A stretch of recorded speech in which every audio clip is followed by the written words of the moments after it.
Another nail in my coffin! It's your friendly neighborhood Uncle Pete, everybody, and this is my series, Nails in a Coffin, where we learned that with great kills, there must also come great nails. Happy New Year, everybody. Welcome back to my channel, or welcome to my channel. If you are new here, you can read what Nails in a Coffin is all about in the section down below. Appreciate that. So I do hope everybody is having a wonderful, safe, happy holiday season. With the new year approaching, I figure why not cover a slasher that actually takes place on New Year's Eve? There aren't many of them, so this week we are discussing Terror Train, starring Jamie Lee Curtis and David Copperfield.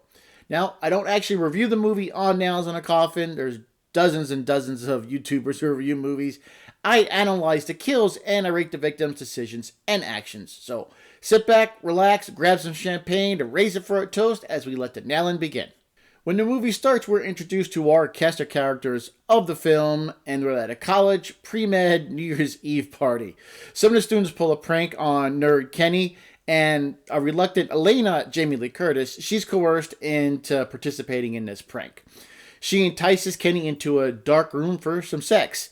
He takes his clothes off, he gets on the bed, only for the other students to had put a stolen corpse from the morgue and placing it in the bed. Elaine is behind a curtain and she whispers to Kenny, "Kiss me." Kenny goes in to kiss the body, but it falls back. Kenny sees that it is in fact a corpse. So this prank backfires horribly and traumatizes Kenny, and he actually winds up in a psychiatric hospital because of it. 3 years later, the members of the same fraternities and sororities actually hold a New Year's Eve party, costume one, on a train. While boarding the train for the party, we get the first on-screen kill in the movie. Everybody's excited to board the train to start their New Year's Eve party. They're in costume, having a great time. The conductor yells, "All aboard!" and the young adults start getting on the train. When boarding the train, people see jokester Ed dressed as Groucho Marx with a sword in his stomach and blood coming out. Everybody knows Ed is a prankster, so they all think this is just part of one of his pranks. He falls down to the ground right next to where one of the train is, and he dies from his injuries. The killer removes his costume and boards the train, and Ed's body falls under the wheels and is crushed when the train pulls out of the station. Now in this series, I only rate the on-screen death since I have to actually see what the victim does so I can rate it. Now we don't see Ed get stabbed, but there aren't too many on-screen kills in this movie. And I feel as though I have enough to go on to rate his actions. So I'm going to award him 1.5 nails in a coffin. Yes, he was already stabbed when we saw him, and he was in front of other people, but he never said anything to everybody. Granted, everybody knew Ed was a jokester, but he could have taken his mask off and told people, hey, this was real and he needed help. There was no reason I saw that he couldn't talk. The stab was in his stomach, not in his chest, where maybe one of his lungs was punctured. So it looks like he was able to talk. Now, even if he tried to talk, even let's say he was able to tell everybody, hey, this is real, and they ignored him, I would have given him more credit for that, but he didn't try anything at all. Now, granted, I've never been stabbed in the stomach with the sword, but I could imagine I would try anything to get a word out to get some help, do something. He did nothing but sit down and die, like he just gave up. And yeah, so with actually seeing the stabbing, I do have enough to go on. Still only going to give him 1.5 nails in a coffin. Jackson is next to die. He's in a lizard costume and he runs into somebody who he thinks is Ed, still dressed as Groucho Marx. They go into one of the bathrooms to have a drink, which is, I think, is weird. Act like they were hiding it, but they're in med school. I'm assuming they're of age. Anyways, in the restroom, the killer grabs Jackson's head. He removes his mask, showing Jackson who he is. Jackson is shocked, and then the killer smashes Jackson's head into the mirror, killing him. I'm going to give Jackson 1 nail in the coffin. You know, he saw who grabbed him, and he must have known something was wrong. The dude just grabbed his head. How do you not fight that off? The guy grabbing him was probably 90 pounds soaking wet.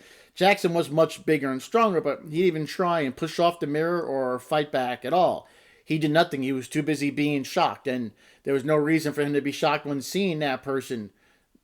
So yeah, I don't really get it here, but he really didn't do anything at all. So in my book of nails, this idiot gets himself only 1 nail in the coffin for not doing anything. Mitchie is next up, and she runs into the killer, who is now wearing the lizard costume Jackson had on. She wants some canoodling time with Jackson. The funny thing is, she's not Jackson's girlfriend. They're lying in one of the sleeping compartments, and she's on her back, and the killer is sitting over her.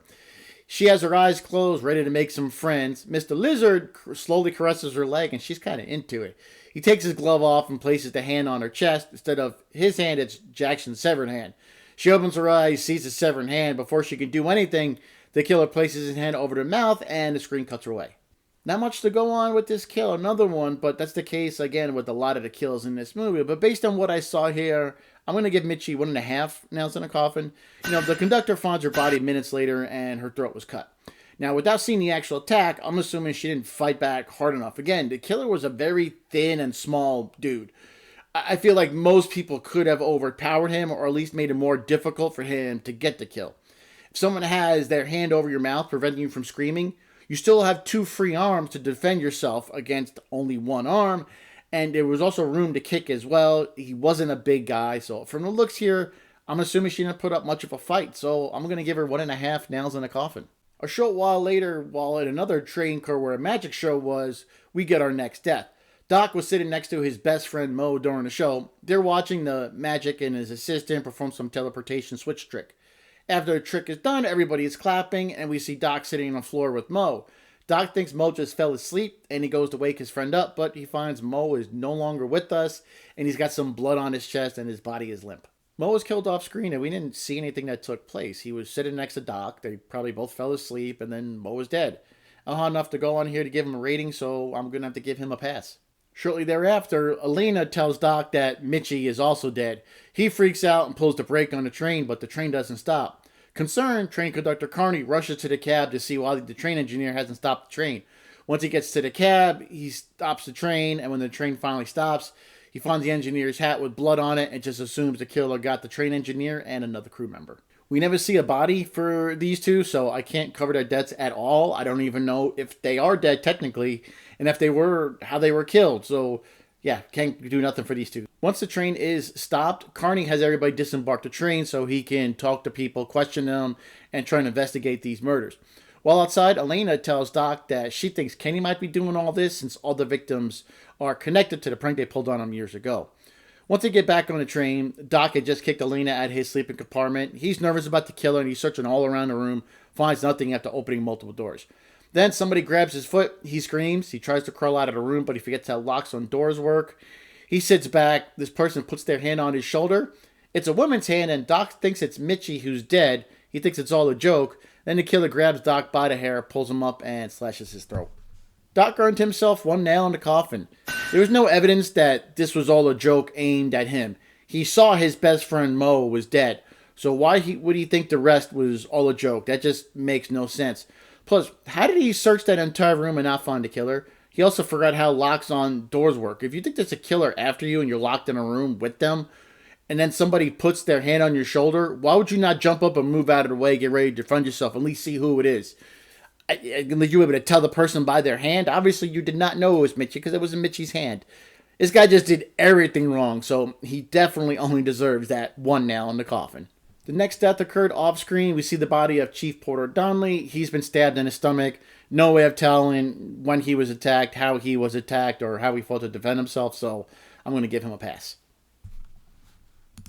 Elena is trying to rest in one of the cars, and then the killer shows up wearing an old man mask. He's slowly approaching the couch where Elena is laying. He takes an axe and brings it down on the figure on the couch, but just a blow-up doll to be used as a ruse. Then Elena jumps out of the closet, stabs the killer in the back with the sword. At the stabbing this portion, Elena takes off running with the killer running after her. He does eventually catch up to her and they get into a fight. Elena does get the upper hand on him and she was actually able to kick him off of the train. Only 2 more deaths to go. We're at the final climax of the movie. Elena thought she was able to kick the killer off the train, but she was wrong. She's now in a magician's compartment looking over her stuff because she thought the killer was a magician. When she does this, a box falls over, revealing the body of the magician who was killed off-screen via multiple stab wounds. She runs towards the back of the train where Carney would be, and she tells the person who's sitting at the table that the magician is dead and that they thought that he was the killer. The man at the table takes Alana's hands, and she looks up to see that it is, in fact, Kenny, a surprise to nobody watching this movie, and he reveals to her that he was disguised as a magician's assistant this entire time. Real quick, I'm going to give the magician a pass, just like the Chief Porter. We only saw the after effect of the kill, and I have nothing really else to go on, so I'm going to give him that pass. Now that Elena sees who the killer is, she apologizes to Kenny for what they did to him all those years ago. She tries to reason for him, but it's not going to work. Kenny asks for Elena to kiss him, and surprisingly, she does oblige. I guess the kiss was something else, since after it, Kenny freaks out like he did 3 years ago when he was pranked. He has a flashback to that day and he starts flailing around, spinning around the car. Just then, Carney arrives and Kenny's by an open door and covered in a blanket because he's spinning around. Carney hits Kenny 2 times with the shovel. This causes Kenny to fall out of the car while the train was over a bridge. He smacks the icy bank of a river that was below him, and he falls into the water and floats downstream as the movie ends. Oh my god! They killed Kenny! Kenny gets our final set on nails for 2023, and I'm awarding him 1 nail in the coffin. He was your standard slasher villain, no special abilities or anything. He killed a decent number of victims. Most of the kills were off screen, but I think that's typical for an early 80s slasher. But he lost it for me at the end. You know, Elena kissed him and he went into freak out mode and started spitting in circles. I guess that's an early example of getting triggered, I would imagine. Even though he survived, most of the movie, even being pushed out of the train earlier, he died at the end and it was kind of his fault. He was too busy spitting around to see Carney, even though he was too close to an open door on a moving train. So yeah, I like this movie, but Kenny was kind of a lame villain and he only deserves 1 nail in the coffin. There we go, ladies and gentlemen. Those are all my nails in a coffin for Terror Train. Here's a summary of all the nails I've awarded. And the average nails in a coffin for Terror Train is 1.2 nails, which is on the lower end for a slasher, but there were only 5 on-screen kills in this movie, and no one received more than 1.5 nails in the coffin. Thanks for watching. Now please like, comment, share, and subscribe. You know the usual. Appreciate it. Next week, I'm going to cover a nice little run of some giallo. Good way to start 2024. I do love a lot of giallo films, and I'm going to cover those for a month or 2. Why not? So, it should be a ton of fun. I'll see you guys next week. Have a happy, safe, and wonderful new year. I will see you guys next year. Take care of yourselves. Be good to each other. I am your friendly neighborhood Uncle Pete. Remember, with great kills, there must also come great nails.